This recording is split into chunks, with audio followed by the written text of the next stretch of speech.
இப்பொழுது தெய்வீக ஆராதனைக்கு கடந்து செல்கிறோம். எங்களை ஒரு விஷயம் தாண்டி விடுதல் ஒப்படைக்கிறது. ஆராதனையை ஆட்கொண்டு விடுங்கள். இயேசு கிறிஸ்து மூலம் ஜெபிக்கிறேன் நல்ல பிதாவே. அனைவரும் அமருங்கள். அனைவருக்கும் இனிய ஓய்வு நாள் நல்வாழ்த்துக்களை தெரிவித்துக் கொள்கிறோம். மறுபடியுமாக வந்திருக்கிற அனைவரையும் வாழ்த்தி வரவேற்கும் இந்த தெய்வீக ஆராதனையில் நாம் அனைவரும் எழுந்து நின்று தெய்வீக ஆராதனை ஆரம்ப பாடலாக 27வது பாடலை பாடுவோமாக. தெய்வீக ஆராதனை ஆரம்ப பாடலாக பாடலின் 27. சீர்மிகு வான்பூமி தேவா சோஸ்திரம், சிருஷ்டிப்பு யாவையும் படைத்தாய் சோஸ்திரம், ஏதுனனே சோஸ்திரம், அடியார் இறங்கிடுவாய் சோஸ்திரம், மணேசா நீர்மிகு அருள் திரு அன்பா சோஸ்திரம், நீத்தமும் உமக்கடியார்களின் சோஸ்திரம், ஆர்மனனே சோஸ்திரம், உனது அருள்வீடுவே சோஸ்திரம், மணேசா ஜீவன் சுகம் பலம் யாவுக்கும் சோஸ்திரம், தினம் தினம் அருள் நன்மை காலவும் சோஸ்திரம், ஆவலுடன் சோஸ்திரம், உனது அருள்வீடுவே சோஸ்திரம், மணேசா பார்க்கும் நன்மைகளுக்காகவும் சோஸ்திரம், அதிசய நடத்துதற்காகவும் சோஸ்திரம், சாற்றுகிறோம் சோஸ்திரம், உனது தகுமன்றுக்கே சோஸ்திரம், மணேசா பூரணனேசா சோஸ்திரம், மகிழுடன் ஜெபமொழி மாலையும் சோஸ்திரம், கருவாய் துணை சோஸ்திரம், இந்த தருணமே கொடு சோஸ்திரம், மணேசா. வேத வாசிப்பாக நாம் தெரிந்து கொண்ட வேத பகுதி யாத்திராகமம் 20 வசனம் 3 பதினேழு வரை மாறி மாறி சேர்ந்து வாசிப்போமாக. 10 கட்டளை. முன்னே வந்து அவர்கள் வாசிப்போம். என்னையன்றி உனக்கு வேறே தேவர்கள் உண்டாயிருக்க வேண்டாம். வேறே வானத்திலும் பூமியின் கீழ் தண்ணீரிலும் உண்டாயிருக்கிறவைகளுக்கு ஒப்பான ஒரு உற்பத்தியாகிலும் யாதொரு விக்கிரகத்தையாகிலும் நீ உனக்கு உண்டாக்க வேண்டாம். நீ அவைகளை நாட்களும் சேர்க்கவும் வேண்டாம். உன் தேவனாகிய கர்த்தராயிருக்கிற நான் உன்னுடைய தேவனாயிரு. என்னை பகைக்கிறவர்களுக்கு பிதாக்களின் அடையாளத்தை பிள்ளைகளிடத்தில் அறிமுகமாக அவர்கள் மட்டும் விசாரிக்கிறவனாயிருக்கிறேன். என்னிடத்தில் அன்பு கூர்ந்து என் கற்பனைகளை ஆயிரம் ஆயிரம் கடைகளை செய்கிறவனாயிருக்கிறேன். உன் தேவனாகிய கர்த்தருடைய நாமத்தை வீணிலே வளவாதிருப்பாயாக. கர்த்தர் தம்முடைய நாமத்தை வீணிலே வழங்குகிறவனை அறியாமல் விடார். ஓய்வு நாளை பரிசுத்தமாய் ஆசரிக்க நினைப்பாயாக. 6 நாளும் நீ வேலை செய்து உன் கிரியைகளை எல்லாம் நடப்பிப்பாயாக. 7ஆம் நாளோ உன் தேவனாகிய கர்த்தருடைய ஓய்வு நாள். அதிலே நீயானாலும் உன் குமாரனானாலும் உன் குமாரத்தியானாலும் உன் வேலைக்காரனானாலும் உன் வேலைக்காரியானாலும் உன் மிருகஜீவனானாலும் உன் வாசல்களிலே அயலானாலும் யாதொரு வேலையும் செய்ய வேண்டாம். கர்த்தர் 6 நாளிலே வானத்தையும் பூமியையும் சமுத்திரத்தையும் அவைகளில் உள்ள எல்லாவற்றையும் உண்டாக்கி 7ஆம் நாளிலே ஓய்ந்திருந்தார். ஆகையால் கர்த்தர் ஓய்வு நாளை ஆசீர்வதித்து அவைகளை பரிசுத்தமாக்கினார். உன் தேவனாகிய கர்த்தர் உனக்கு கொடுக்கிற தேசத்திலே உன் ஆடுகளையும் நினைத்திருக்கு. உன் தகப்பனையும் உன் தாயையும் கனப்படுவாயாக. கொலை செய்யாதிருப்பாயாக. விபச்சாரம் செய்யாதிருப்பாயாக. களவு செய்யாதிருப்பாயாக. பிறனுக்கு விரோதமாக பொய் சாட்சி சொல்லாதிருப்பாயாக. பிறனுடைய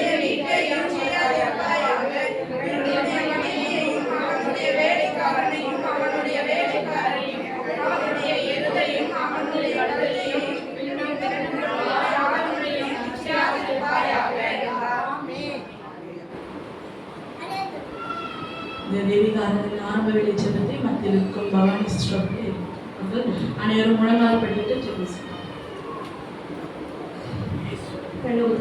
பிதாவே, சுவாமி அருமையான வேலைக்காக சோதனை தகப்பனே, இந்த வேலையிலும் ஆண்டவரே அப்பா தெய்வீக ஆராதனைக்காக சோதனை தகப்பனே, இந்த ஆராதனைகள் ஆண்டவரே பேசுகிற தாசரை நீங்கள் மறைத்து பேசுகிற ஆவிக்குரிய மன்னாவை தகப்பனே அப்பா, தொடர்ந்து வாலிபர்களுடைய நிகழ்ச்சிகள் நடந்து கொண்டு இருக்கிறதால தேவனை ஒவ்வொரு வாலிப பிள்ளைகளையும் நீங்கள் அபிஷேகம் பண்ணி அவர்களை ஆண்டவரை முன்னிறுத்தி நீங்கள் நடத்துவதற்காக நன்றி ராஜா.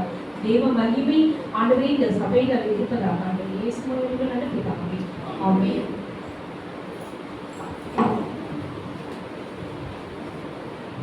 காணிக்கையின் நேரமாக இருப்பதால் மல்கியா 3ஆம் அதிகாரம் 10வது வசனம், என் ஆலயத்தில் ஆகாரம் உண்டாயிருக்கும்படி தசம பாகம் எல்லாம் பண்டகசாலையிலே கொண்டு வாருங்கள். அப்பொழுது நான் வானத்தின் பலகனியை திறந்து இடம் கொள்ளாமல் இருக்கும் மட்டும் உங்கள் மேல் ஆசீர்வாதத்தை வர்ஷிக்க மாட்டோனோ என்று அதனாலே என்னை சோதித்து பாருங்கள் என்று சேனைகளின் கர்த்தர் சொல்கிறார். ஏன்னா தசம பாகம் என்பது தேவனுடைய எங்கிருந்து வருது, பண்டகசாலையிலிருந்து வருது. அது நமக்கு கொடுத்து மீண்டும் என்ன அவர்கிட்ட கொடுக்கும். ஏன்னா மெல்கிசேதேக்கு எப்படி வாங்கினாரு, தசம பாகங்களே ஆபிரகாம் இடத்தில் வாங்கினார். அதனால தசம பாகம் எவ்வளோ ஒரு மகத்துவமான ஒரு பரிசுத்தமான காரியம் என்று இதிலே நம்ம புரிந்து கொள்ளலாம். அதனால தேவன் கொடுத்த ஆசீர்வாதத்தை அவருக்கு மீண்டும் நீங்க என்ன பண்ணுங்க, 10ல் 1 அவருக்கு செலுத்த கடவுமாக. இந்த வேலை காணிக்கக்கூடிய வேலையா இருக்குது. தேவ பயபக்தியுடன் அவருடைய பண்டகசாலையிலே நம்ம என்ன பண்ணுவோமாக, தசம பாகங்களை நாம் செலுத்துவோமாக. அப்பொழுது நம்மளுக்கு விசேஷ பாடலை சகோதரி சுபாஷினி அவர்கள் ஒரு விசேஷ பாடலை நம்ம பாடலாம்.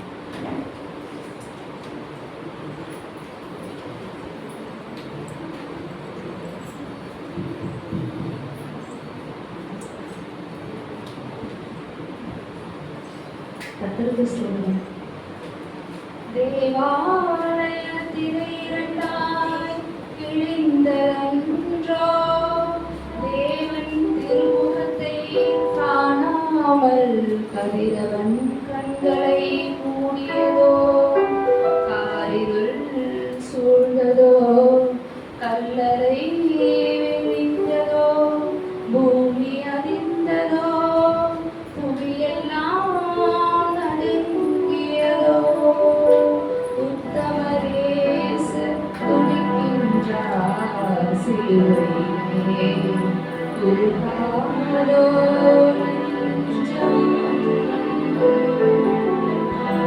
உருகாலோ நெஞ்சம், அவர்தானே தஞ்சம், உனக்காக பலியாக வந்தார்.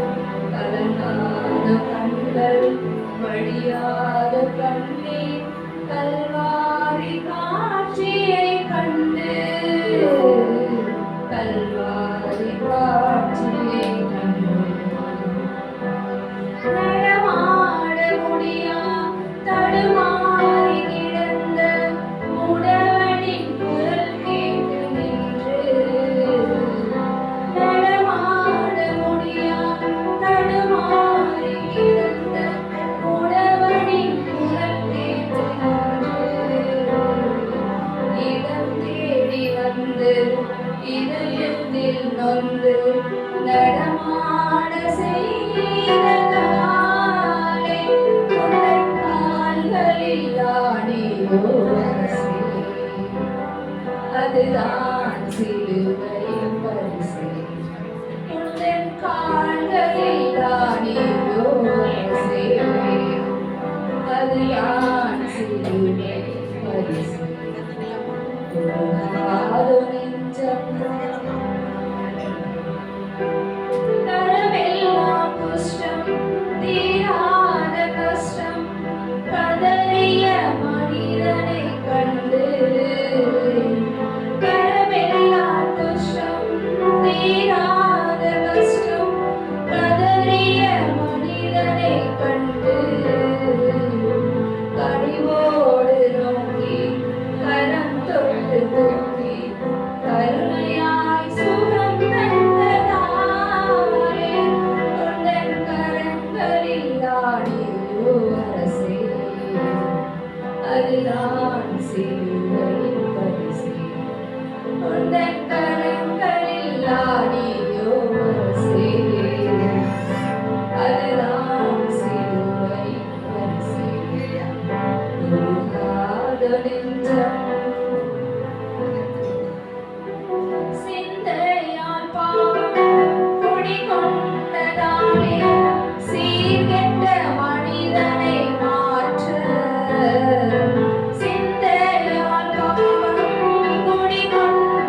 பரிசுத்தமுள்ள பிதாவே, இந்த பரிசுத்தமான ஓய்வு நாளிலே எங்களோடு நீ வாசம் பண்ண கிருபைக்காய் நன்றி செலுத்துகிறோம்.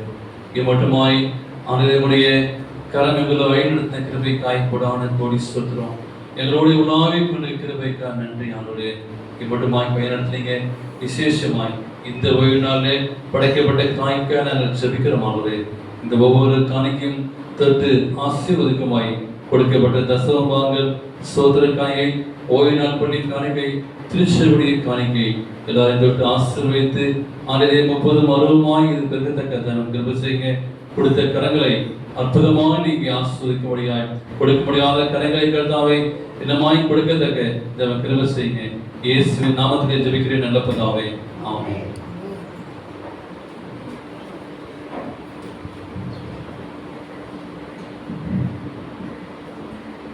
நம்மளுக்கு போதகர் ஒரு பரிச்சயமான ஒரு போதகர் தான். இப்போ நாங்கள் அவர் கெஸ்ட்டாக நாங்கள் இந்த இடத்துல பார்க்குறோம். ஸோ அவரை நாங்கள் திருச்சபை சார்பாக வரவேற்றுக் கொள்கிறோம் பாஸ்டர். ஏன்னா எங்களுக்கு இந்த நாள் ஃபுல்லாகவே யூத்கான இது கொடுத்தாங்க. டிவைன் சர்வீஸில் எங்களை அட்மிட் பண்ணாங்க. அதுக்காக நன்றி செலுத்துகிறேன். போதகருடைய நிறைய பேருக்கு போதகரை பற்றி தெரியாது. ஒரு ஸ்பிரிச்சுவலான ஒரு ஊழியக்காரர், ஆவிக்குரிய ஒரு ஊழியக்காரர். அது மட்டும் இல்லை, சிறு வயதிலிருந்து தேவனை பற்றி பகிரங்கமாக தெரிவிப்பவர். நான் சிறு வயதில் தான் அவர் பார்க்குறேன். பகிரங்கமாக தெரிவிப்பவர். அது மட்டும் இல்லாமல் அவங்க குடும்பங்களாகட்டும், அவங்க பிள்ளைகளாகட்டும் எல்லாமே சாட்சியாக இருக்கிறாங்க. கர்த்தருக்கென்று இருக்கிற ஒரு குடும்பம் இது. தேவன் தாமே ஆசீர்வதிப்பாராக. இவருக்காகவும் இவருடைய ஊழியர்களுக்காகவும் குடும்பங்களுக்காகவும் ஜெபம் பண்ணுங்க. அநேக இடங்கள்ல இவருடைய மீட்டிங்காக இருக்கட்டும், பல்லாவர திருச்சபையிலையும் பம்மல்லையும் அவரோட பேர் சொன்னாலே அந்த இடத்துல எல்லாருக்கும் தெரியும். திருவொற்றியூர் திருச்சபையிலையும் அநேக இப்போ எஃபர்ட் எடுக்கிறாங்க. நம்மளும் அவருக்கு கீழ்ப்படிந்து அவரோட நம்ம ஒன்று சேர்ந்து என்ன பண்ணுவோம், அவரோட பயணிச்சோன்னா இந்த ஊழிய பாதை செவ்வன செய்வோமாக. இப்பொழுது போதற்கான நேரம் இந்த தெய்வீக ஆராதனை நம்ம பரிசுத்தமாய் ஆசரிக்க நினைப்போம். தேவனுக்காக இந்த நேரத்தை பயன்படுத்துவோமாக. போதகரின் நினைப்போம்.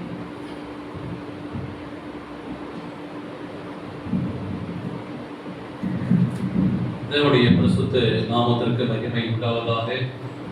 இந்த நாள் கொஞ்சம் வித்தியாசமான ஒரு நாள் தான். நிச்சயமாகவே ஒரு பழைய நாட்களை எண்ணி பார்க்கக்கூடிய ஒரு நாளையும் நானும் வாலிபனாய் அந்த நாட்கள் நிச்சயமாக அதை எண்ணி பார்க்குறேன்.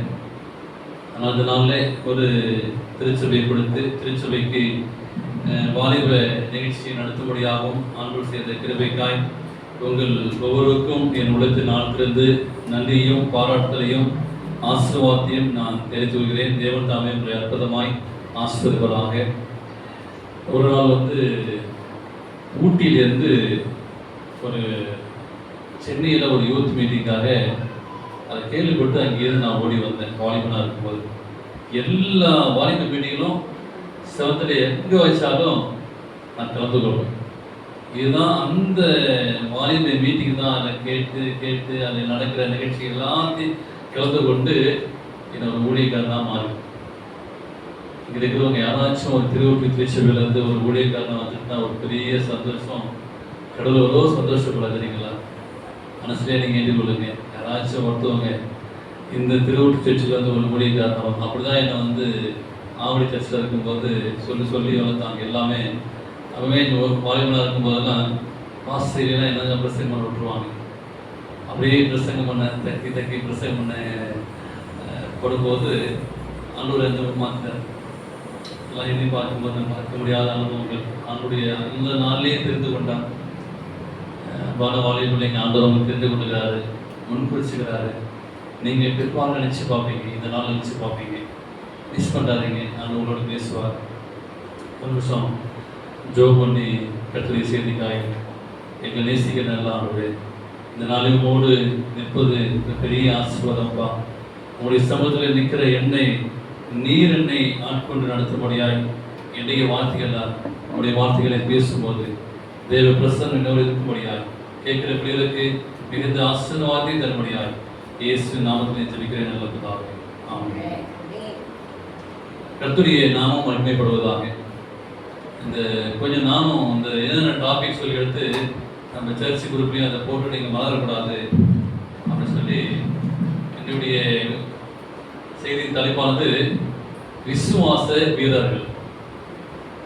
இந்த திருவொற்றியூர் திருச்சபை விசுவாச வீரர்களா நீங்க வர வேண்டும் என்று சொல்லி எண்ணி பார்த்து என்ன ஒரு தலைப்பு போடலாம் சொல்லி பார்த்தபோது விசுவாச வீரர்கள். இன்றைய சமுதாயத்துல உயர்ந்த அந்தஸ்து இருக்கிறவங்க யார் தெரியுங்களா? உயர்ந்த அந்தஸ்து இருக்கிறவங்க வாலிபர்கள் தான். பெரிய உயர்வான அந்தஸ்து இருக்கிறவங்க பார்க்கும்போது அவங்க தான். இன்னைக்கு பெற்றோர்களை காட்டிலையும் அதிகமா சம்பளம் வாங்கினா யார் தெரியுங்களா? இன்னைக்கு யாருங்க? வாலிபர்கள் தான். இப்போ இந்த ஒரு ஐடி ஃபீல்டு எப்போ வந்துச்சோ தெரியும், கேட்டால் சம்பளம் 1 லட்சம்ன்றாங்க, 80,000ன்றாங்க. நம்முடைய ஒரு வருஷ சம்பளத்தை அவங்க சேர்த்து சொல்றாங்க. அப்ப அதிகமா சம்பளம் வாங்குறவங்க இன்னைக்கு வாலிபர்கள் தான். தேவனுக்கு பிரியமான அன்பான வாலிபர்களே, இப்போ பாருங்க நிறைய இன்னைக்கு college, engineering college, medical college எல்லாம் யாருக்காக தெரியுங்களா? எல்லாம் வாலிபர்களுக்காக தான். அப்ப இன்னைக்கு மார்க்கெட்டிங், இன்னைக்கு போகக்கூடிய எக்கனாமிக் போகக்கூடிய காலம் எதை வச்சு தான் எடுக்கிறாங்க? ஐடி ஃபீல்டு என்ன இருக்கோ, என்ன சம்பளம் வருதோ இன்னைக்கு அதுதான் வந்து உலகம் என்ன பண்ணுது. இன்னைக்கு விலைவாசி ஏறது காரணம் என்ன தெரியுங்களா? நீங்க தான். உங்களுடைய சம்பளம் கூடிருச்சு, விலைவாசி ஏறிச்சு. இப்போ யாருக்கு நம்ம வீட்டு வாடகை போடுறாங்க? பேச்சுலருக்கு என்ன பண்றாங்க? வீட்டுக்கு வாடகை போடுறாங்க. ஃபர்ஸ்ட்லாம் பேச்சுலருக்கு வாடகை கிடைக்காது. சில வீடு வாடகை நான் கேட்கும் போது அங்க போட்டிருக்காங்க பேச்சுலர் ஒன்லி. பாருங்க, இன்னைக்கு உலகம் அப்படியே ட்ரெண்ட் மாறி போச்சு. அப்ப இன்னைக்கு எக்கனாமிக் வேர்ல்டு யார் நம்பிதான் இருக்கு? வயசானவங்க வேலைக்கு போவாங்க, கம்மி இருக்கும். இன்னைக்கு வாலிபர் சம்பளம் 80,000 இருக்கிறாங்க. அவங்க 2 பேர் வாடகை போட்டா ஈஸியாகும் அப்படி சொல்லி ஒரு 2 பேர் 3 பேர் சேர்ந்து வாடகை போட்டலாம் அப்படின்னு சொல்லி இன்னைக்கு போயிடுச்சு. இதே காரியத்துல பலவிதமான தீமையான பழக்கத்திலையும் என்ன பண்றாங்க? போய் கெட்டு போறது யாருக்காங்க? வாலிபர்கள் தான். பணம் அதிகமா இருக்கு, படிப்பு வந்துருச்சு, வந்துச்சு. அப்ப சாத்தான் என்ன செய்யறான்? எல்லாத்தையும் கொடுத்து, பதவியை கொடுத்து, படிப்பை கொடுத்து, பணத்தை கொடுத்து என்ன செய்யறான்? வழித வரை போக என்ன செய்யறான்? பிசாசு கொடுக்கிறான். நல்லா கவனிச்சு பாருங்க. பெற்றோர்கள், வாலிப பிள்ளைகள், இங்க இருக்கிற பிள்ளைகள், ஒருவேளை யூடியூப்லயோ ஃபேஸ்புக்லோ நீங்க பார்க்கக்கூடிய பிள்ளைகள் இன்னைக்கு பலவிதமான வழி தேடி செல்லக்கூடிய அநேக உண்டு. முடிக்கப்பட்ட நேரம், ஆனாலும் ஒரு 1/2 மணி நேரம் எடுத்துக்கொள்கிறேன். அப்ப தாவீது இன்னைக்கு பைபிள்ல வாசிக்கும் போது, தாவீதுடைய நாட்கள்ல பார்க்கும்போது, உரியா எனக்கூடிய ஒரு மனைவியை என்ன செய்யறான்? தன் இச்சை பாவ சிந்தனை தூண்டி என்ன செய்யறான்? அபகரித்து போனான். இன்னைக்கு பணம் அதிகமா வரும்போது அந்த பணத்தை எப்படி செலவு செய்ய தெரியாம தவறான சிந்தனைய பிசாசு கொடுத்தான். அதனால் பிள்ளைகளுடைய மனது வீணாகி போகிறது. குடி வெறி, போதை வெறி, தீமையான பழக்கம், பலவிதமான காரியங்களை, தவறான எண்ணங்கள், தவறான சிந்தனையை தூண்டக்கூடிய அளவுக்கு பிசாசு எடுத்து பயன்படுத்துகிறான். தேவனுக்கு பிரியமான பிள்ளை, காரணம் நாம் உண்ணக்கூடிய உணவுகள், நாம் போடக்கூடிய ஆடைகள் வசீகரப்படுத்தி, உலகத்தை வசீகரப்படுத்தி இன்னைக்கு பிசாசு எப்படி இந்த வாழைப்படைகளை என்ன மாதிரி கொண்டு போகலாம் அப்படின்னு சொல்லி என்ன செய்யலாம்? இன்னைக்கு உணவு பழக்க வழக்கங்கள் நிறைய ஃபாஸ்ட் ஃபுட், நைட் ஃபுட் பார்க்கும்போது இந்த பீஸா, பர்கர் தான் இப்படியே சாப்பிடுவாங்க. அதுல உள்ள என்ன வைக்கிறாங்க தெரியாது. தன்னுடைய சிந்தனையை கெடுத்து தூண்டக்கூடிய காரியங்கள் உணவு காரியங்கள். சிம்சோன் எடுத்து பார்க்கும்போது சிம்சோனுடைய காரியம் அவருடைய கண்களிலே சேர்ந்தது. வசனம் வாசிப்போம். நியாயாதிபதிகள் 16ஆம் அதிகாரம் 4ஆம் வசனம். நியாயாதிபதிகள் 16:4.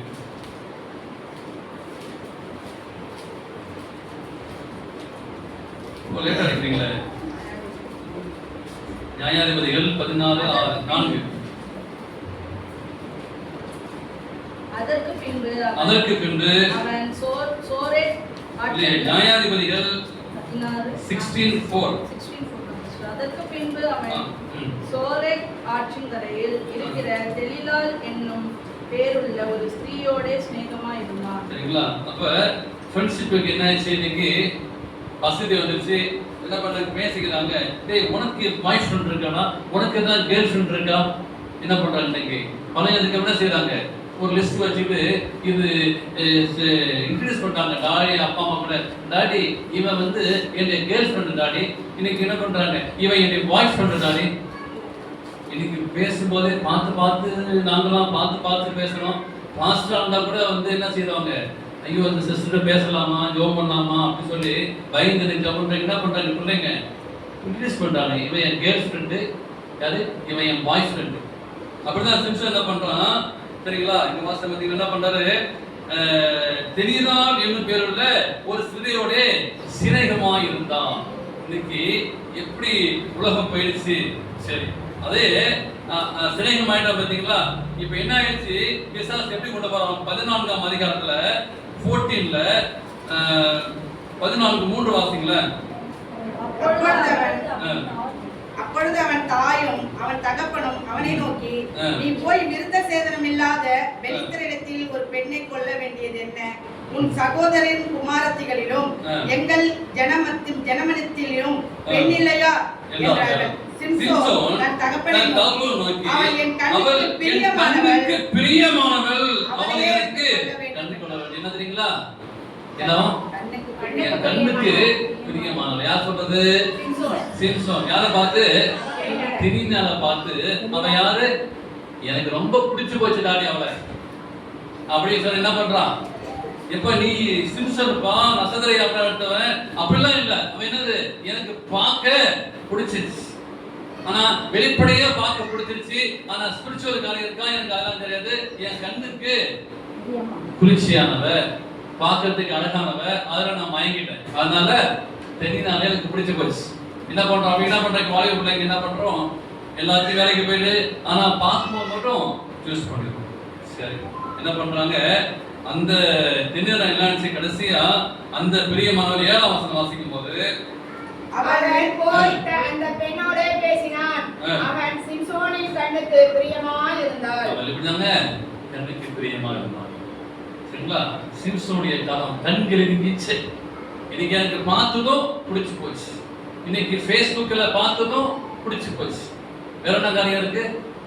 இன்னும் காரியம் எல்லாம் பார்த்து இன்ஸ்டாகிராம்ல பார்த்ததும் பேசினாங்க, தெரியாது, பிடிச்சு போச்சு. இப்படி இந்த உலகம் நம்ம என்ன பார்க்கிறோம், என்னுடைய கண்களுக்கு எது இன்பமா இருக்கு, அதுல விழுந்து போயிடும். இது ஒரு அற்புதமான ஒரு கேரக்டர் படிக்க போறோம். அதெல்லாம் நீங்க சொல்லிட்டு தான் இருந்தீங்க. என்னடா அது நம்ம பிரசங்க ரசிகர்கள் பேசிட்டாங்க. தானியேலுடைய கேரக்டர் குட் கேரக்டர், எடுத்த ஒரு டிசிஷன். அந்த டிசிஷன் தான் இன்னைக்கு வாலிபர்களுக்கும் பெரியவர்களுக்கும் இந்த நாள் செய்ததாக நம்ம படிக்க போறோம். அப்ப தானியேலை ஆண்டவர் தேர்ந்தெடுத்தார். ஏன் தானியேலுடைய வாழ்க்கை இந்த நாளிலே வாலிபர்களுக்கும் பெரியவருக்கும் ஒரு நிச்சயமாக அந்த செய்தி நிச்சயமாக ஒரு ஆசீர்வாதமாக இருக்கும். தானியேலுடைய வாழ்க்கை ஒரு அற்புதமான வாழ்க்கை. தானியேலுடைய ஜெபம் ஒரு அற்புதமான ஒரு ஜெபமா இருந்தது.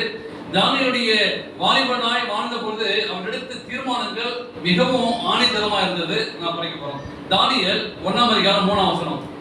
அப்பொழுது இஸ்ரவேல் புத்திரருக்குள்ளே ராஜகுலத்தாரிலும் துரைமார்க்கங்களிலும் யாதொரு மாசு இல்லாத அழகானவர்களும் சகல ஞானத்திலும் தேறினவர்களும் சிறந்தவர்களும் கல்வியில் நிபுணரும் ராஜாவின் அரண்மனையை சேவிக்க திறமையுள்ளவர்களும் ஆகிய சில வாலிபர்கள் கொண்டு வரவும் அவர்களுக்கு கல்தேரின் எழுத்தையும் பாபிலோன்ல தேர்ந்தெடுக்கிறாங்க.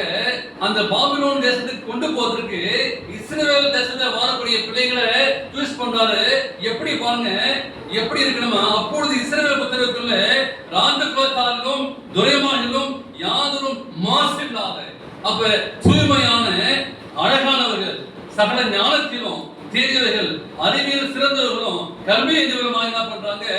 தீர்த்து எடுக்கிறாங்க. அப்ப ஆண்டவர் சூஸ் பண்றாரு. அப்ப பாபிலோன் தேசத்துக்கு ஒரு ஆள் எடுக்கணும் அப்படின்னு பார்க்கும்போது ஞானம் இருக்கணும், அவங்க மாசமாக இருக்கணும், ஞானமா இருக்கணும், அழகா இருக்கணும்னு சொல்லி இங்க யாராச்சும் இருக்கிறாங்களா அப்படின்னு பார்க்கும்போது என்ன பண்றாங்க? இந்த திருச்சபையில ஆண்டவருக்கு பிரியமான பிள்ளைங்க யாராச்சும் இருக்கிறாங்களா அப்படின்னு சொல்லி இன்னைக்கு ஆவியான இறங்கி அங்க தானியேல நண்பர்களை பார்த்தது போது பார்க்கறாங்க. திறமையானவங்க அவங்க, டேலண்ட் பர்சன் யாரு? ஸ்பிரிச்சுவல் ஆவிக்குரிய வரம் பெற்ற பிள்ளைகள் யாங்க, ஆண்டவருக்காக ஓடி உழைக்கிற பிள்ளைங்க யாருன்னு சொல்லிட்டு இன்னைக்கு ஆவியானவர் தேடிக்கொண்டிருக்கிறார். இந்த திருவள்ளூர் திருச்சபையில ஆண்டவருக்காக வாழக்கூடிய பிள்ளைகள், திறமையான பிள்ளைகள். அப்ப காரணம் என்ன? அந்த தானியல்கிட்ட என்ன இருந்துச்சு? அப்படி என்ன ஒரு ஸ்பெஷல் கேரக்டர் இருந்துச்சு? இன்னைக்கு இருக்கிற வாலிபர்கிட்ட உங்களுக்கையும் என்கிட்டயும் என்ன ஒரு ஸ்பெஷல் கேரக்டர் இருக்கு? பெற்றோர்களே, உங்க பிள்ளைகளுக்கு நீங்க என்ன கேரக்டர் கத்து கொடுத்துக்கிறீங்க? ஆவிக்குரிய காலத்தை கத்து கொடுத்துறீங்களா? ஏன் அந்த தானியலை எடுக்கிறாங்க? ஏன் அவங்க ஃப்ரெண்ட்ஸ் எடுத்தாங்க? என்ன காரணம் பார்க்கும்போது 5:4 வாசிங்களேன். தானியல் 5:14. சீக்கிரம் வாசிங்க, நமக்கு நேரம் இல்லாம இருக்கு. அவர் திராட்சரசம் குடித்து 5:14 உனக்குள்ளே உனக்குள்ளே தேவனின் ஆவி உண்டென்றும் வெளிச்சமும் புத்தியும் விசேஷத்த ஞானமும் உலகத்தில் காணப்படுது என்றும் உன்னை குறித்து கேள்விப்பட்டேன். நீங்க திருச்சபையில இங்க பாக்குறாரு பாஸ்டர், உங்க சர்ச்ல ஒரு டேலண்ட் பர்சன், ஒரு வாலிப பிள்ளைங்க பாருங்க அப்படின்னு பார்த்து அந்த ட்விஸ்ட் பண்ணாரு. பார்க்கும்போது என்ன செய்யறாங்க பாருங்க, என்ன இருக்கான் தானியல்கிட்ட? உனக்குள்ள என்ன இருந்துச்சா? ஆவி உண்டென்றும் தேவர்களின் ஆவி உண்டென்றும் ஞானமும் புத்தியும் விசேஷித்த ஞானமும் உண்டென்றும் பார்க்கிறோம். அதான் காட்டுறாங்களா, என்ன பண்றாங்க, சபலம் என்ன அப்படிலாம் பார்க்கல. இந்த ஒரு கல்யாணம் பார்க்கும்போது என்ன செய்யறாங்க? ஒரு மாப்பிள்ளை பார்க்கும்போது எப்படி பார்க்க சொல்றாங்க? நல்ல பையனா இருந்தா பாருங்க பாஸ்டர், நல்ல பொண்ணா இருந்தா பாருங்க பாஸ்டர் அப்படின்னு. அதுக்கு என்னது? நல்ல குணநலங்கள், ஆவிக்குரிய காரியத்தை தான் பாருங்க. அதுல இத்தனை வருஷமா நான் சர்ச்சைக்கு உட்கார்ந்தேன், அதுக்கு என்ன செய்யறேன்? நீங்க ஃப்ரண்ட்ல உட்கார்ந்து சொன்னோம், ஃப்ரண்ட்ல உட்கார்ந்துங்க.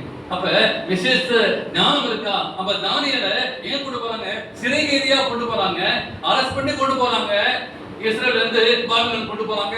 அப்படி பார்க்கும்போது தானியேலுடைய காரியம் அப்படி இருந்துச்சு.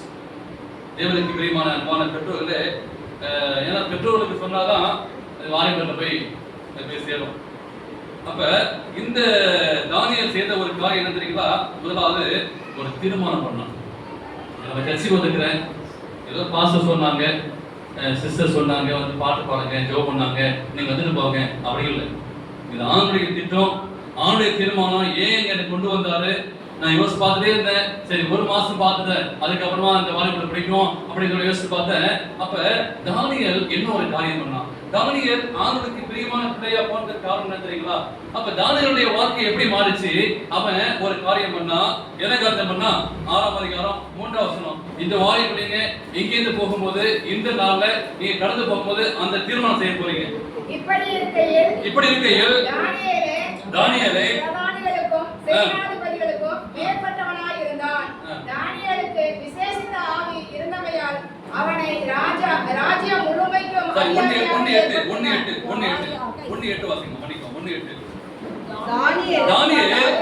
ராஜாவின் போஜனத்தினாலும் அவன் பானம் பண்ணும் திராட்சரசத்தினாலும் என்று தன் இருதயத்திலே தீர்மானம் கண்டிக்கொண்டு தன்னை தீட்டுப்படுத்தாதபடி பிரதானிகளின் தலைவனிடத்தில் வேண்டிக் கொண்டான். அப்ப தானியேல் என்ன பண்ணா?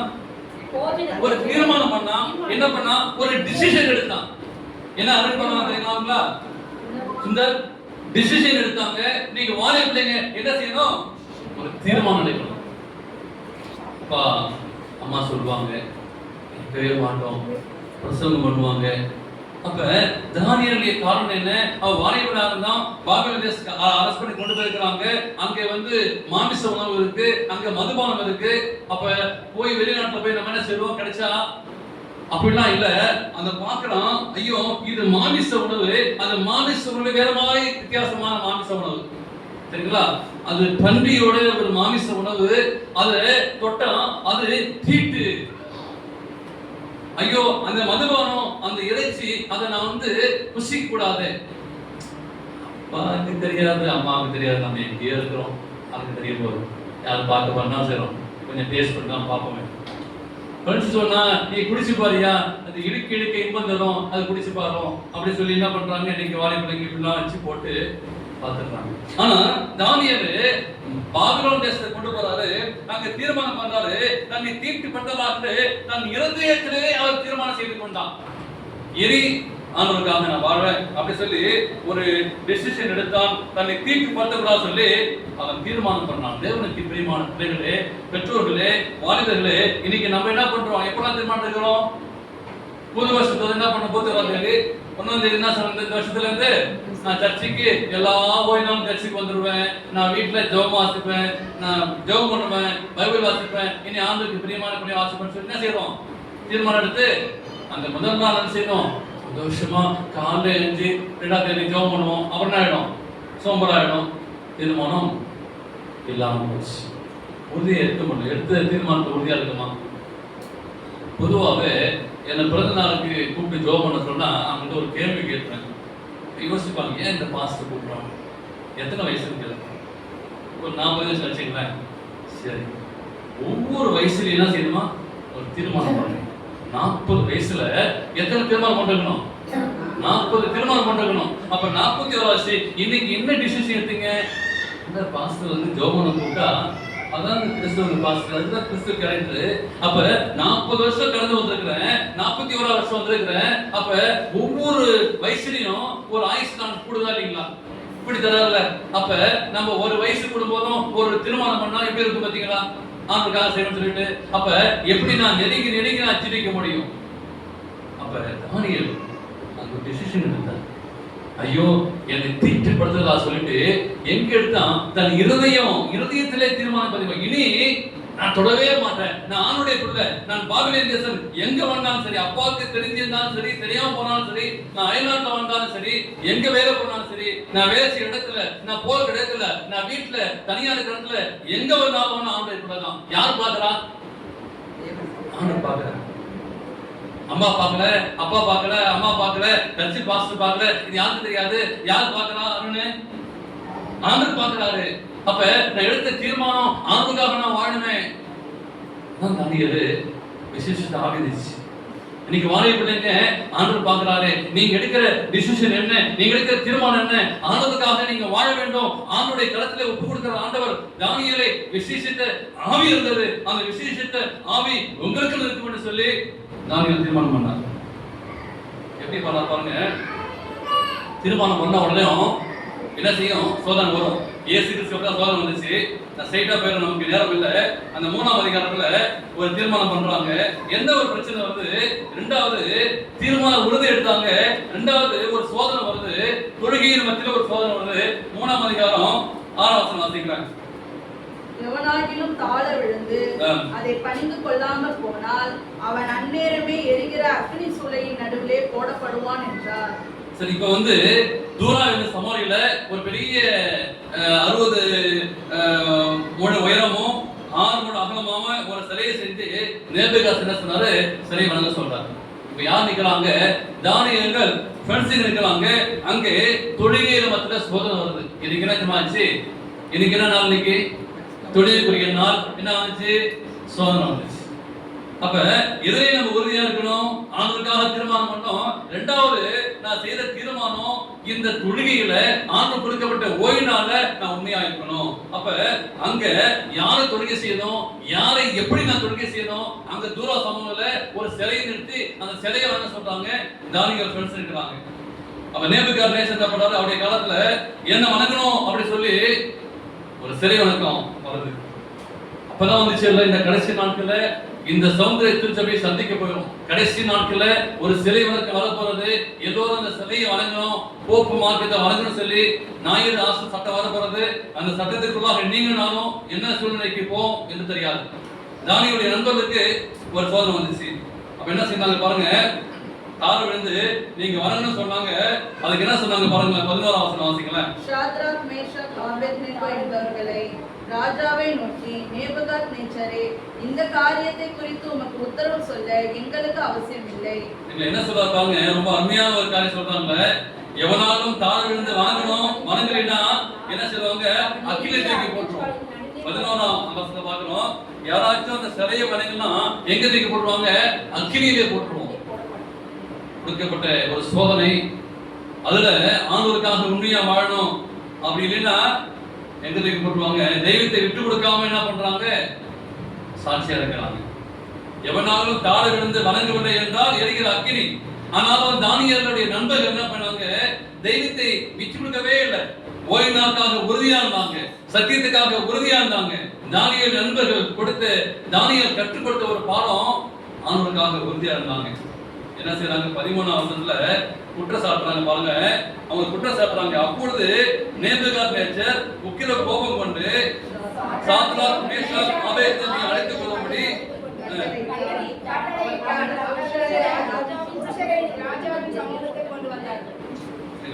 என்ன செய்யறாரு? மிகுந்த கோபம் கொண்டு நேபுகாத்நேச்சருக்கு கோபம் வந்துச்சு. சுற்றி உள்ளவங்க பாக்குறாங்க, எல்லா தலையும் வணங்கிருச்சு. ஆனா அந்த 3 பேர் மாத்திரம் வணங்கல.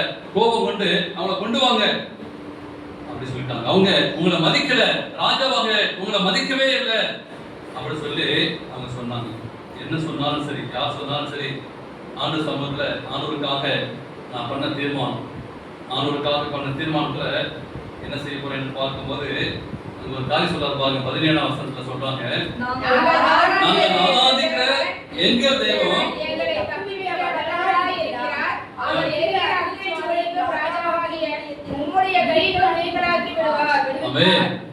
இதாங்க இன்னைக்கு வாலிபர் பிள்ளைகள் நீங்க நான் செய்ய தீர்மானம். என்ன செய்தாங்க? நாங்கள் ஆராதிக்கிற தெய்வம் என்ன சொல்றாரு அவரு? என்ன சொல்றாரு அவரு ராஜாட்ட? எங்க தெய்வம் ஆராதனையின் தெய்வம், நாங்கள் ஆராதிக்கிற தெய்வம் உயிருள்ள தெய்வம். சரிங்களா? உங்களுடைய சிலையை வணங்க முடியாது. இன்னைக்கு வாலிபர் எடுத்த தீர்மானம், நாங்கள் ஆராதிக்கிற தெய்வம், என்னுடைய தேவன் ஆராதனையின் தேவன், என்னுடைய தேவன் பரிசுத்தமான தேவன், என்னுடைய தெய்வத்தை தான் ஆராதிக்க வேண்டும், என்னுடைய தெய்வத்துக்கு தான் கனம் செலுத்த வேண்டும், என்னுடைய தெய்வத்துக்கு தான் வர்ஷிப், கனம், மகிமை, துதி எல்லாம் அவருக்கு வருகிறது. அந்த தெய்வத்தை வணங்குகிறீர்கள் தீர்மானம் பண்றாங்க. நாங்கள் ஆராதிக்கிற தெய்வம் எங்களை நல்லவராக இருக்கிறார் சொல்லிட்டு என்ன சொல்றாங்க பாருங்க. போனாலும்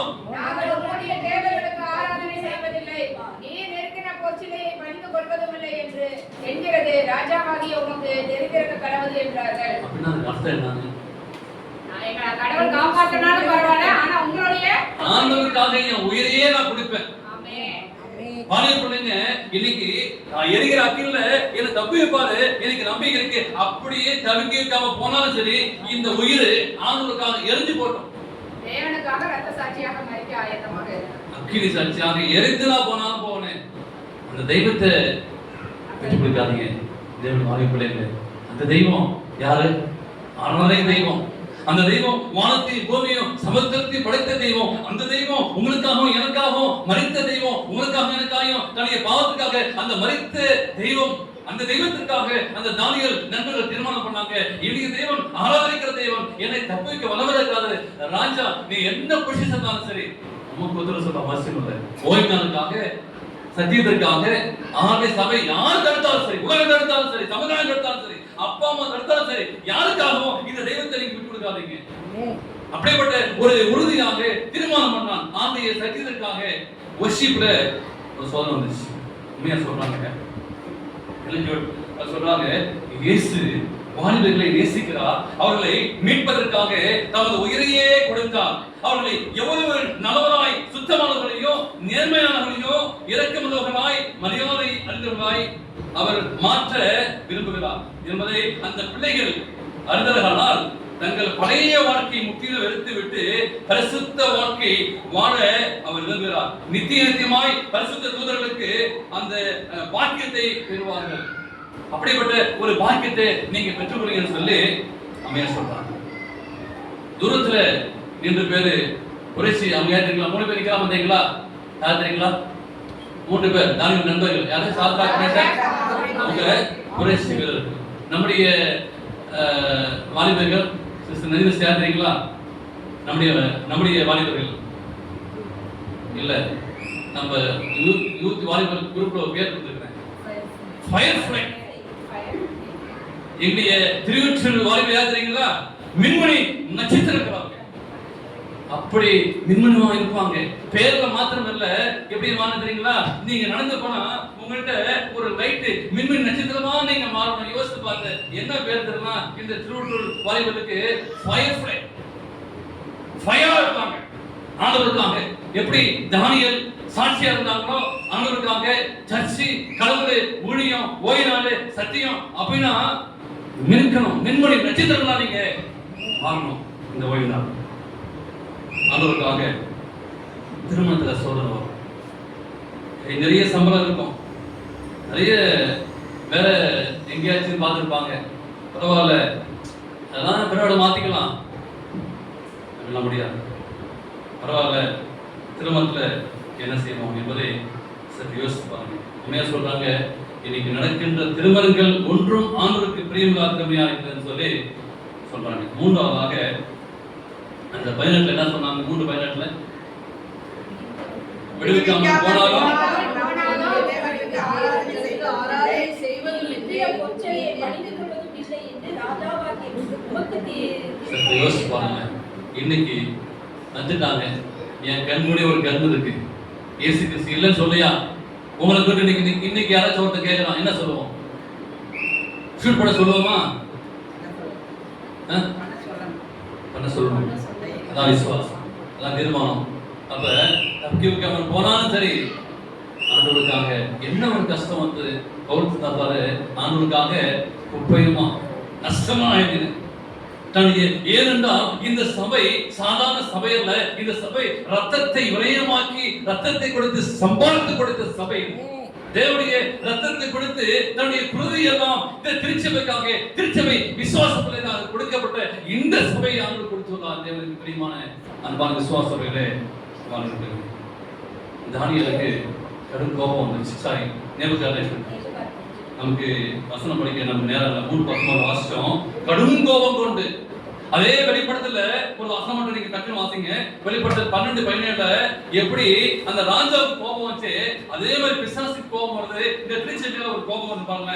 12:17 அப்போ வலுசர்ப்பமானது ஸ்திரீயின் மேல் கோபம் கொண்டு தேவனுடைய கற்பனைகளை கைக்கொள்கிறவர்களும் இயேசு கிறிஸ்துவை குறித்து சாட்சி உடையவர்களை மீது சாட்சி உடையவர்களாகிய அவர்களுடைய சந்ததியான மற்றவர்களோடு யுத்தம் பண்ண போயிட்டு பாருங்க. அங்க நேபுகாத்நேச்சருக்கு கோபம் வந்துச்சு, இவங்க பிள்ளைங்க வணங்கல சொல்லிட்டு. அங்க பிசாசுக்கு இது திருச்சி மேல் பாருங்க அதே வார்த்தையை யூஸ் பண்றாரு, ஸ்திரீ மேல் கோபம் கொண்டு. அங்க ராஜா சொல்றாரு கடும் கோபம் கொண்டு. அந்த அதே பிசாசு இங்க 10 கற்பனை ஓய்னால இந்த திருச்சபை பாக்குறாங்க. இந்த திருச்சபை மேல யாருக்கு கோபம்? பிசாசு கோபம், கடும் கோபம் கொண்டு எங்க இயேசுடைய கற்பனை கை கொள்றாங்களோ அந்த திருச்சபை மேல அவங்க ஃபோக்கஸ் பண்றோம். அவங்களுக்கு நீங்க நான் எப்படிப்பட்ட ஒரு வாழ்க்கை வாழ்றோம்? பிசாசுக்கு இந்த திருச்சபை பிடிக்காது, பிசாசுக்கு இந்த திருச்சபையில ஓய்னால பிடிக்காது. இந்த திருச்சபையை வனாந்தரத்துக்கு அனுப்பிட்டான். அங்கே தானியேல் நண்பர்கள் வந்து அந்த சரிய வனத்துல உடனே அந்த ராஜாவுக்கு கோபம் வந்துச்சு. தேவனுக்கு பிரியமானவர்களே, இன்னைக்கு கோபம் எல்லாம் எங்க தெரியுமா இருக்கும்? நமக்கெல்லாம் இருக்கும், இங்க நமக்கெல்லாம் இருக்கும். ஆண்டவருக்கு கொடுக்கப்பட்ட மெய்யான திருச்சபை வாழ்க்கையில சில பேரு அங்க கை தட்டி குதித்து டான்ஸ் ஆடுவாங்க, ஆட்டம் ஆடுவாங்க. அதெல்லாம் சபை இல்ல. சத்தியத்துக்காக வாழக்கூடிய இந்த சபை தான் உண்மையான சபை. ஸ்திரீ மேல் கோபம் கொண்டு ஆயிரக்கணக்கான லட்சக்கணக்கான மக்கள் வணங்கினாங்க. ஆனா அந்த 3 பேர் மாத்திரம் வணங்கல. 7 மடங்கு அக்கினியை சூடுபடுத்தினார்.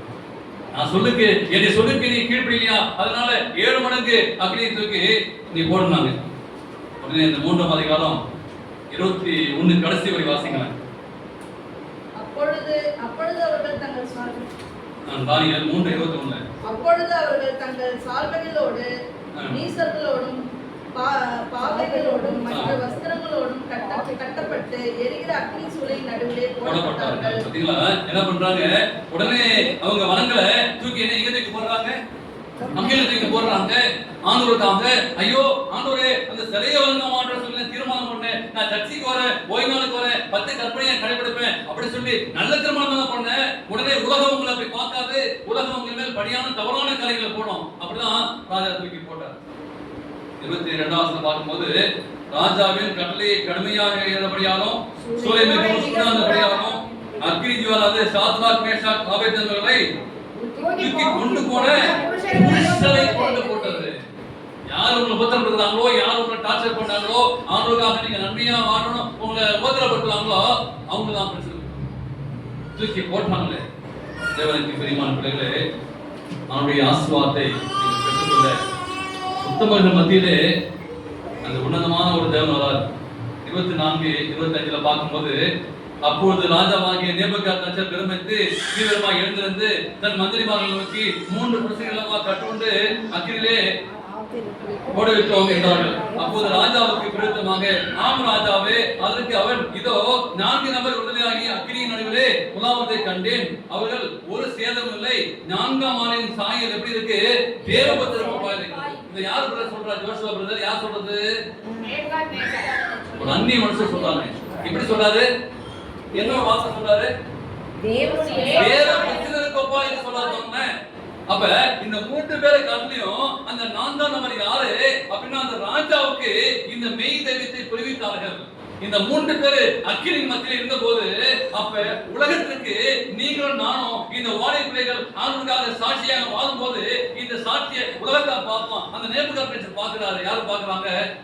ஐயோ 3 பேரை போட்டுமே, இந்த 3 பேரு முகம் வித்தியாசம் காட்டியும் அந்த 4ஆவது நபர் முகம் வித்தியாசமா இருக்கு. தேவன் புத்திரருக்கு ஒப்பாய். ஏதோ நம்ம வாழ்ந்தோம், இது வந்து வாய்ப்பு மாத்திரம் இல்லை. எல்லாரும் கேளுங்க. ஏதோ நம்ம வாழ்ந்தோம், தெரிஞ்சுக்க வந்தோம் முடியல. நம்ம வாழ்க்கை வாழும்போது கஷ்டத்து மத்தியிலையும், பிரச்சனை மத்தியிலையும், அக்கினி மத்தியிலையும், வேதனை மத்தியிலையும் ஏசியா சொல்றோம், நீ அக்கினி நடந்து வேகாது இருப்பாய். ஆனா இப்படிப்பட்ட சூழ்நிலை மத்தியிலையும் மற்றவங்க நம்ம என்ன பார்ப்பாங்க? யாரு பார்ப்பாங்க? இவங்க முகம் எப்படி இருக்கு? பிரகாசமா இருக்கு. இவங்க தேவகுமாரனுடைய பிள்ளைகள். ஏன்னா அந்த 4ஆம் நபர் யாரு? தேவகுமாரனாகிய இயேசு கிறிஸ்து. கஷ்டப்படுறீங்களா? வேதனைப்படுறீங்களா? கலங்குறீங்களா? அழுதுறீங்களா? ஐயோ என் வாழ்க்கையில கஷ்டம், ஐயோ என் வாழ்க்கையில துன்பம், அங்கே நான் அக்கினி மத்தியில இருந்தாலும் அந்த சொல்றாரு, நீ அக்கினியிலே போட்டாலும் நீ வேகாது இருப்பாய். ஏனென்றால் உங்களோடு இருக்கிறவர் தேவ புத்திரருக்கு ஒப்பாய் இருக்கிறார். உலகம் உங்களை பார்க்கும். பார்க்கும்போது இவங்க தேவ புத்திர பிள்ளைகள் என்று சொல்லுவாங்க. உடனே பிரமித்து எழுப்பி போறாரு. பார்த்து அவங்க என்ன பண்றாரு? எழுந்து கலங்கி போறாரு. யார் தெரியுங்களா? கலங்கி போறாரு, நடுங்கி போறாரு. ஐயோ, உங்களுடைய சத்தியத்திற்காக வைராத்மா வாலிபரை பார்த்து இந்த தெய்வம் மாத்திரமல்ல, இந்த தெய்வம் 26 வாசிக்கும் போது என்ன சொல்றாரு தெரியுங்களா? அப்போது நேபுகாத்நேச்சர் எரிகிற அக்கினி வாசலுக்கு வந்து என்ன சொல்றாரு? உன்னதமான தேவனுடைய சாத்ராக், மேஷாக், ஆபேத்நேகோ என்பவர்களே, நீங்கள் வெளியே வாருங்கள் என்றார். அப்பொழுது சாத்ராக், மேஷாக், ஆபேத்நேகோ என்பவர்கள் அக்கினியின் நடுவில் இருந்து வெளியே வந்தார்கள். என்ன சொல்றாங்க? இங்க வாலிபர்களை பார்த்து, ஃபயர்ஃப்ளை வாலிபர்களை பார்த்து மத்தவங்க சொல்வாங்க, இந்த திருவுட்டு திருச்சபையை பார்த்து என்னதான் சொல்றாங்க? இவங்க திருவுட்டு திருச்சபை விசுவாசம் சொல்லல. தானியேலை பார்த்து என்ன சொல்றாங்க? அந்த நம்பர் பார்த்து என்ன சொல்றாங்க? ட்ரெண்ட் மாறிடுச்சு, பேர் மாறிடுச்சு. இவங்க சாத்ராக், மேஷாக் அப்படி சொல்லல. என்ன சொல்றாங்க? ஒரு புனை பேரு. ஒரு சாட்சியான வாக்கு இருக்கு. இன்னைக்கு நம்ம எப்படி வாழ்றோம்? உலகம் பார்க்குது, கஷ்டத்தின் மத்தியிலே, துன்பத்தின் மத்தியில, ஐயோ சமுதாயத்தின் மத்தியில, நான் என்ன ஆடம்பரமான வாழ்க்கை மத்தியில, ஆனா ஒரு செவன்த் டே அட்வென்டிஸ்ட் பிள்ளைங்க, வாழை பிள்ளைங்க வாழ்க்கை வாழும்போது என்ன சொல்றாங்க? அந்த சாத்ராக், மேஷாக் அவங்களை பார்த்து உன்னதமான தேவனுடைய நாசருடைய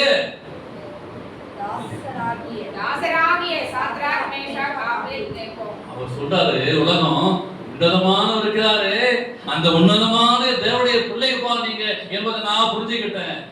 அப்படின்னா நீங்க நான் வாழ்க்கை வாழக்கூடிய வாழ்க்கையை வெளியில வாழ்ந்தாலும், சமுதாயத்துல வாழும்போதும், வீட்டுல வாழும்போதும் எல்லாம் உங்களை பாக்குறாங்க. இவங்க ஒரு கிறிஸ்துவ பிள்ளைங்க, கிறிஸ்துவுக்காக வாழக்கூடிய பிள்ளைங்கள் என்று சொல்லி மத்தவங்க சொல்லுவாங்க. அப்படிதான் அவங்க சொல்றாங்க. தேவனுக்கு பிரியமான பிள்ளைகளே, அப்ப சொல்றாரு, உங்களுடைய தேவனை தவிர வேற ஒரு தெய்வம் இல்லை. இன்னைக்கு நம்ம கூட வாழக்கூடிய வீட்டுல, நீங்க வேலை செய்ய இடத்துல, இன்னைக்கு நம்ம என்ன சொன்னோம்? சாட்சியா வாழணும். இந்த தானியேலுடைய நண்பர்கள் வாழ்க்கை ராஜாவையே மாத்திருச்சு. என்ன சொல்றாரு? நீங்கள் உங்கள் தேவனையை தவிர வேற ஒரு தெய்வம் இல்லை என்பது வாழ்ந்தாங்க. ஒரு பைபிள் கொடுக்கல, ஒரு பிரசங்கம் பண்ணல. என்ன பண்ணாங்க? 3 பேரும் சாட்சியா வாழ்ந்தாங்க. சோ நம்முடைய வாழ்க்கை முக்கியமானது. நான் எப்படி வாழ்றோம் என்பது முக்கியமான அந்த வாழ்க்கை ராஜாவுடைய வாழ்க்கையை மாறிப்போச்சு. சபை முக்கியம். வாலிபர் இல்லாவிட்டால் சபை இல்லை, சபை இல்லை என்றால் வாலிபர் இல்லை. தேவனை ஆண்டவர் கொடுக்கப்பட்ட இந்த சத்தியமானது, இந்த சபையானது மெய்யான சத்தியம். இன்றைக்கு ஆண்டவர் உங்களுக்கு ஒரு சபையை கொடுத்தலாம். இன்னைக்கு ஆண்டவர் இந்த திருச்சபையிலே நீங்கள் இருக்கிற நாட்கள்லாம் ஆண்டவருக்கு பிரியமானபடியாக வாழுங்கள். அப்படி சாட்சியாக வாழும்போது உங்களுடைய வாழ்க்கையை அற்புதமான வாழ்க்கையாக தேவன் மாற்றுவார். அப்படி ஆசீர்வாதை வாலிபர் மாத்திரமல்ல, பெரியவர்களும் பெற்றுக்கொள்ளுங்க. தேவன் தாமே உங்களை ஆசீர்வதிப்பாராக.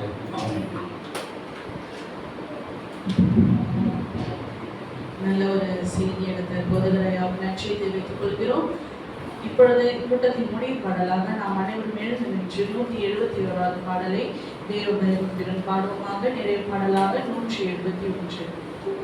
பாவ சஞ்சலத்தை நீக்க பிராண சிநேகிதனுண்டே. பாவ சுமைத்தது கூட இயேசுவின் பாதமே. சோறு பூமி கீழே போதே சாது துக்க துன்பத்தான் போதின மாறி போதும் ஜெகதாவன் செய்வதான் கஷ்ட நஷ்டம் உண்டானாலும் இயேசுவனை சேருவோம். மோசம் நேரிட்டாலும் தேவதூபம் காட்டுவோம். நோக்கு வாரம் வெற்றி நோவை வேவிடம் தாங்குவார். நீங்கும் வாழும் மனசோர்வை தீய குணம் மாற்றுவார். வேதீனமான ஓடு திருவாசனம் உண்டே. ஈரஜனம் சாரும் போது உறையிடம் இதுவே. ஓ மேலான பிராணநேசா,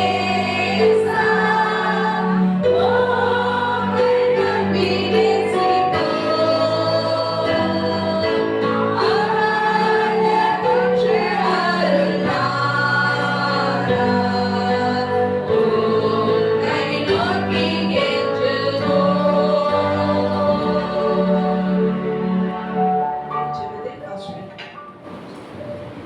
செழிப்போம். பரலோக சிங்காசனத்திலிருந்து பூமியின் மணமக்களை நோக்கி பார்க்கிற எங்கள் பரிசுத்த பிதாவே, இந்த நாளிலே தானியேலுடைய நன்மைகள் நாங்கள் கேட்டோமானவரே, ஒரு அற்புதமான ஒரு தீர்மானம் செய்தால் கர்த்தாவே, அக்கினியின் மத்தியிலே ஆண்டவரே போற்றாத கூட எங்களுடைய தேவர்கள் தப்பிக்க வல்லவனாயிருக்கிறார். நாங்கள் ஆராதிக்கிற தெய்வம், நாங்கள் வணங்கக்கூடிய தெய்வம், ஆராதனை தேவன் சொல்லி இந்த ராஜாவுக்கு ஒரு பணம் போட்டுபடியாய் அவருடைய வாழ்க்கிறது கர்த்தாவே. அப்படியாய் திருச்சபைக்க வாய்ப்பிற்காக செலுத்தினமானே தன் இருதயத்தை ஆண்டவருக்கு பிரியமான பிள்ளையாய் கொடுத்து ஆண்டவரை பரிசுத்தப்பட கனமட முடியாது நாங்கள் செபிக்கிறோம். இந்த சத்தியம் மேன்மையானது, சத்தியம் உண்மையானது சொல்லி கர்த்தாவே சாட்சியா இருக்க உதவி செய்யும் கர்த்தாவே. விசேஷமாய் ஆண்டவரே சிவாக்காய் நாங்கள் செபிக்கிறோம், மேலினுக்காக செபிக்கிறாங்களே, பவித்ராவுக்காக செபிக்கிறோம். இந்த பிள்ளைகளை நோக்கி பாருங்க, இந்த பிள்ளைகளுக்கு பேருமாறு அறிவியல் ஆண்டவரே, பல்லவத்து தேவனே அப்பா நீ கிருபையாய் உதவிசபடியாக நாங்கள் செபிக்கிறோம் ஆண்டவரே. மேலினை பலப்படுத்தி ஆசீர்வதித்து நீங்க பாதுகாத்துக்கொடுங்க, எல்லா பெருவத்தை நீங்க மாற்றி கொடுங்கப்பா. விசேஷமாய் இங்க இருக்கிற ஆண்டவரே எல்லா பார்ட்டிசிபேட் பண்ண ஒவ்வொரு வாலிபர்களுக்காக செபிக்கிறேன் கர்த்தாவே. இந்த நாள் முழுக்க இவர்களை ஆசீர்வதித்து கொடுத்த கிருபைக்காக ஸ்தோத்திரப்பா. அந்த பிள்ளைகள் முன்பாக வந்து ஆண்டவருக்காக ஏதாவது செய்வன்னு சொல்லி கர்த்தாவே செய்த ஒவ்வொரு காரியத்துக்காய் நன்றி ஸ்தோத்திரம் கர்த்தாவே. வருகிற நாட்களை இன்னமாய் அதிகமாய் இந்த பிள்ளைகள் சாட்சியாய் வாழத்தக்க உதவி செய்யும் கர்த்தாவே. நன்றி அப்பா, நன்றி ஆண்டவரே. உடைய பெற்றோருக்காக செபிக்கிறோம் கர்த்தாவே. இதற்காக முயற்சி எடுத்த ஒவ்வொரு பிள்ளைகளுக்காக செபிக்கிறோம். இசைக்கருவி வாசித்த அன்பான மகனுக்காக செபிக்கிறோம் ஆண்டவரே. பெற்றோருக்காக செபிக்கிறோம் கர்த்தாவே. இந்த பிள்ளைகளை இன்னமாய் ஊக்கப்படுத்தவும் ஆண்டவருக்கு சாட்சியாய் வாழத்தக்க கர்த்தாவே. தானியேல் ஒரு தீர்மானம் பண்ணது போல கர்த்தாவே, தன் இருதயத்திலே தீர்மானம் பண்ணது போல இந்த நாளிலே இந்த பிள்ளைகள் தன்னை இருதயத்திலே ஒரு தீர்மானம் பண்ணும்படியாய் ஆண்டவருக்காக, சத்தியத்திற்காக, ஓய்வு நாளுக்காக ஆண்டவரே உண்மையாய் நாங்கள் வாழ போகிறேன்னு சொல்லி இனி இந்த இருதயம் இயேசுவுக்கு சொந்தமானது. அந்த சிறுசோனை போல கர்த்தாவே என்னுடைய கண்ணுக்கு இன்பமானவர்கள் சொல்லி போகாதபடி ஆண்டவரே நீர் மாத்திரம் போதும். அந்த இயேசுவை சொந்தரட்சி ஏற்றுக்கொண்டு ஆண்டவருக்கு சாட்சியாக வாழத்தக்க இங்கேருந்து நீ திடப்படுத்த முடியாய் அல்லது தொடும்படியாய் ஒரு அற்புதமான கருத்தை ஒப்பு கொடுக்கிறேன் கர்த்தாவே. இந்த வேலை பெரியவரமாக இருக்கிற பிள்ளைகளுக்கு ஆட்சேபிக்கிறோம் ஆண்டவரே. ஆண்டவரே தானியேலுடைய நண்பர்கள் எவ்வளவு சாட்சியாக வாழ்ந்தாங்களோ அப்படியாய் நாங்களும் கர்த்தாவே சாட்சியாய் வாழத்தக்க உதவி செய்யும் கர்த்தாவே. ஆண்டவரே நமக்கு சாட்சியாய் சாட்சியுள்ள வாழ்க்கை வாழும்போது உலகம் எங்களை பார்க்கணும் ஆண்டவரே. இவர்கள் உன்னதமான தேவனுடைய தேசத்துடைய பிள்ளைகள் என்று சொல்லி அறிவுபடியாய் எங்க வாழ்க்கை எனக்கு உதவி செய்யும் கர்த்தாவே. எந்த விதத்திலும் கர்த்தாவே நாங்கள் சோர்ந்து போகாதபடி கர்த்தாவே ஆண்டவரே நீங்க பாதுகாத்து கொள்ளுங்க. வேறுவிதமாக அந்த பிள்ளைகளுக்காக செபிக்கிறோம். நீ ஒவ்வொருவரையும் கண்ணோக்கி பாரும். திருச்சபை மூப்பர்கள், திருச்சபை விசுவாச பிள்ளைகள் ஒவ்வொருவரையும் கண்ணோக்கி பாருங்கப்பா. அது திருச்சபைக்காக அநேக தேவை இருக்கப்பா. ஹெல்ஸ் போட வேண்டும் கர்த்தாவே. ஆண்டவரே பார்க்கிங் ஹெல்ஸ் போட வேண்டும், ஏசி போட வேண்டும் கர்த்தாவே. ஃபேஸ் லைன் போட வேண்டும்ப்பா. நீங்க பேசுங்கப்பா. பிள்ளைகளை பேசும்படியாய் ஏதாச்சும் ஒரு காரியத்தை ஆண்டவருக்காக செய்யத்தக்க உள்ளத்துல பேசுங்கப்பா. பரலோக தேவனே நீ செய்து முடிக்கிறத கிருபை செய்யுங்கப்பா. பாதுகாத்துக் கொள்ளுங்க. இந்த நாளே நீ சிறப்பித்துக் கொண்ட கிருபைக்காய் கொடான கோடி ஸ்தோத்திரம். இந்த நாளிலே கலந்து கொண்ட ஒவ்வொரு பிள்ளைகளையும் இந்த மாதத்திலே பிறந்த நாளை காணப்படுகிற ஒவ்வொரு பிள்ளைக்காய் செபிக்கிற கர்த்தாவே ஒவ்வொரு பிள்ளையையும் ஆசீர்வதிங்க, பாதுகாத்துக் கொள்ளுங்க. இயேசுவின் நாமத்திலே ஜெபிக்கிறேன் ஜீவன நல்லபிதாவே, ஆமென். ஆத்துமாவே கர்த்தரை ஸ்தோத்திரி, என் உள்ளமே பரிசுத்த நாமத்தினால் ஸ்தோத்திரி. என் ஆத்துமாவே கர்த்தரை ஸ்தோத்திரி, கர்த்தர் செய்த சகல உபகாரம் மறவாதே. ஆமென். நம்முடைய கர்த்தராகிய இயேசு கிறிஸ்து கிருபையும் பிதாவாகிய தேவனுடைய அன்பும் பரிசுத்தாவின் அன்பியமும் ஐக்கியமும் சந்தோஷமும் சமாதானமும் இன்றும் என்றும் சதா காலங்களோடு இருப்பதாக. ஆமென்.